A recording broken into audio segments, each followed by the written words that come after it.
संभल की शाही जामा मस्जिद का जिक्र हो तो सर्वे और हिंसा की तस्वीरें जहन में आने लगती हैं। वही बवाल, आगजनी और फायरिंग का मंजर याद आने लगता है। 4 लोगों की मौत और पीड़ित परिवारों का दर्द कौंधने लगता है। भीड़ और पुलिस के बीच पत्थरबाजी की एक एक तस्वीर याद आ जाती है। खैर, यादें तो आज भी ताज़ा हैं। फिलहाल इस रिपोर्ट में चर्चा हिंसा की नहीं, मस्जिद की करेंगे।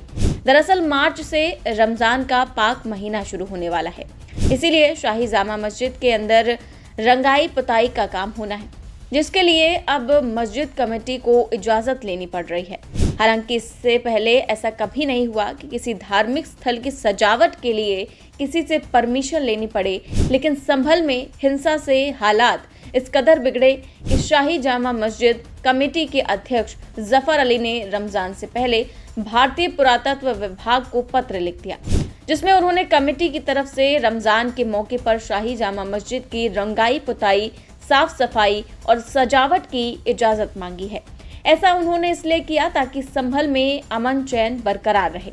शाही जामा मस्जिद कमेटी के अध्यक्ष के मुताबिक एएसआई से इस बार शाही जामा मस्जिद की साफ सफाई, पुताई, रंगाई और सजावट की इजाजत मांगी गई है। सर, जिस तरह से यहाँ पर ईद और रमजान आ रहे हैं, पुताई का सिलसिला आपने लेकर लिखा है, क्या है मामला, क्या लिखा है और क्या चल रहा है?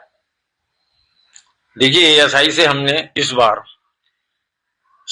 शाही जामा मस्जिद संभल की साफ सफाई, पुताई, रंगाई और सजावट के लिए इजाजत मांगी है, परमिशन मांगी है कि वो हमें इस बार इसे करने दे, क्योंकि ये तो सैकड़ों सालों से एक ट्रेडिशन है, एक कस्टम चली आ रही है कि कभी भी इसमें जो है एएसआई से कोई परमिशन, जब से भी एएसआई के अंडर में आई है, ये हमने नहीं मांगी है और ना ही कभी सैकड़ों सालों से होती चली आ रही है सजावट, पुताई, सफाई, रंगाई, लेकिन कभी भी एएसआई ने इस पर कोई एतराज हमसे जाहिर नहीं किया है, ना ही कोई आपत्ति लगाई है, ना ही कोई विरोध दर्ज कराया है।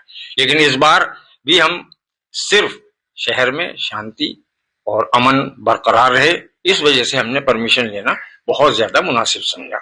हमने उनसे यही मांगा है कि हमें पवित्र रमजान के महीने में, इसमें रमजान से पहले रंगाई, पुताई, साफ सफाई, सजावट करने की इजाजत दी जाए।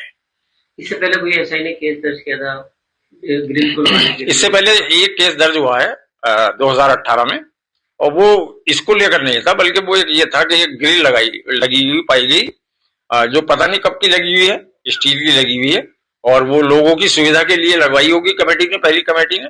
तो उन्होंने, चूंकि अब हमें तो 7-8 साल अभी हुए हैं, हमारे जब हम आए थे तब ये लगी हुई थी, लेकिन वो मुकदमा चूंकि मौजूदा कमेटी थी, इसलिए हम पर ही लगाया गया। क्या डिमांड है अब एएसआई से आपकी? अब हमारी डिमांड यही है कि जिस तरह से सैकड़ों सालों से शाही जामा मस्जिद संभल की रमजान के पवित्र मौके पर साफ सफाई, रंगाई, पुताई, सजावट होती चली आ रही है, उसके लिए हमें आदेश दे दें ताकि हम अपना इस पवित्र रमजान में सारे कार्य करा सकें। वैसे तो सैकड़ों सालों से शाही जामा मस्जिद की रंगाई पुताई, साफ सफाई और सजावट होती आई है। कभी एएसआई से परमिशन नहीं मांगनी पड़ी और ना ही कभी उन्होंने ऐतराज जाहिर किया, ना ही आपत्ति और ना ही विरोध किया। वहीं इस मामले में जिलाधिकारी राजेंद्र पेसिया का कहना है कि शाही जामा मस्जिद भारतीय पुरातत्व विभाग के अंतर्गत एक संरक्षित इमारत है, इसीलिए उसकी रंगाई पुताई के मामले में निर्णय भारतीय पुरातत्व विभाग ही ले सकता है।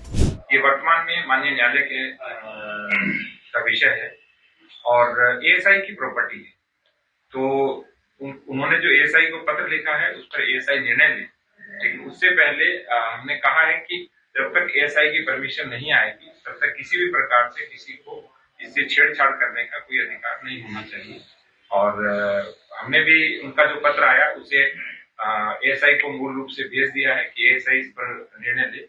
और वैसे स्थिति जो विवादित ढांचा है उसकी ठीक है, इस प्रकार के रंग रोगन मुझे लगता नहीं है किसी प्रकार की कोई आवश्यकता है, लेकिन फिर भी यदि वो चाहते हैं तो एएसआई इसके ऊपर निर्णय ले, हमारी ओर से इस पर कुछ नहीं किया जाएगा। आपको बता दें कि संभल में शाही जामा मस्जिद के सर्वे के दौरान 24 नवंबर 2024 को हुई हिंसा में 4 लोगों की मौत हो गई थी, जबकि स्थानीय लोगों के साथ कई पुलिसकर्मी घायल हो गए थे।